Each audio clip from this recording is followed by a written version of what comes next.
Today is the 23rd Sunday in Ordinary Time and the first Sunday of the season of creation. In the Gospel, Jesus shows us how to take action on the wrongs of our brethren, how to win them back with renewed vigor and zeal to do what is right in the spirit of unity. Many times, we find it difficult to stand strong in calling out those who are in power to act according to what is right, what is good, what is just, and what is true. Many times it is painful to tap the shoulder of our loved ones and tell them they are wrong.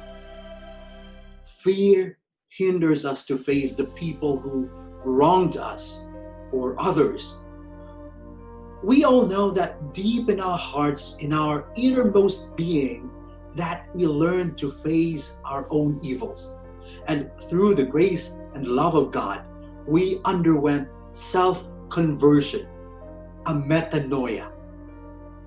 The transformation of the self results to witnessing, acting on what the Lord wills. And through witnessing, we carry the light of faith, lumen fidei. And in so doing, we spread the joy of the gospel, Evangelii Gaudium. Indeed, in the gospel is the Word from the very beginning, Jesus of creation, the whole reality of God's love. Creation unites us as one, not only as humans, but every element in this whole universe.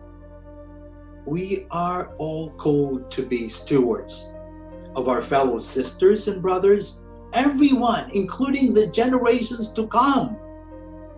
Pope Francis, in his encyclical letter, Laudato Si, on care for our common home, number 159, says, intergenerational solidarity is not optional, but rather a basic question of justice, since the world we have received also belongs to those who will follow us. Sisters and brothers, Jesus reminds us not to be afraid. In our crusade to protect our common home, we gather in the name of our Creator, made in His own image and likeness. For where two or three gather in His name, He is among us. He is Emmanuel. God is with us. And with the breath of the Spirit giving us strength and confidence, we are armed with bravery, with faith, hope, and love to face every crisis we meet. And when we see that our natural environment deteriorates and human life and dignity is not respected, we can speak truth to power. When our environmental defenders are bullied, threatened, and killed, do not be afraid to speak, and in solidarity, stand up, even taking non-violent and peaceful direct action. What would Jesus do if the very stewards of creation are at risk? Pope Francis, again in Laudato Si number 14, urgently appeals for a new dialogue about how we are shaping the future of our planet. We need a conversation which includes everyone, since the environmental challenge we are undergoing and its human roots concern and affect us all. The Holy Father then reminds us in Laudato Si number 81 that each of us has his or her own personal identity and is capable of entering into dialogue with others and with God Himself.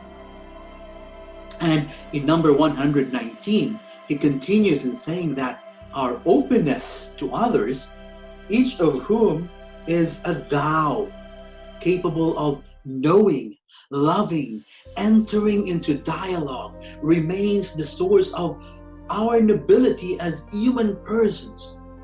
And our relationship with the environment can never be isolated from our relationship with others and with God.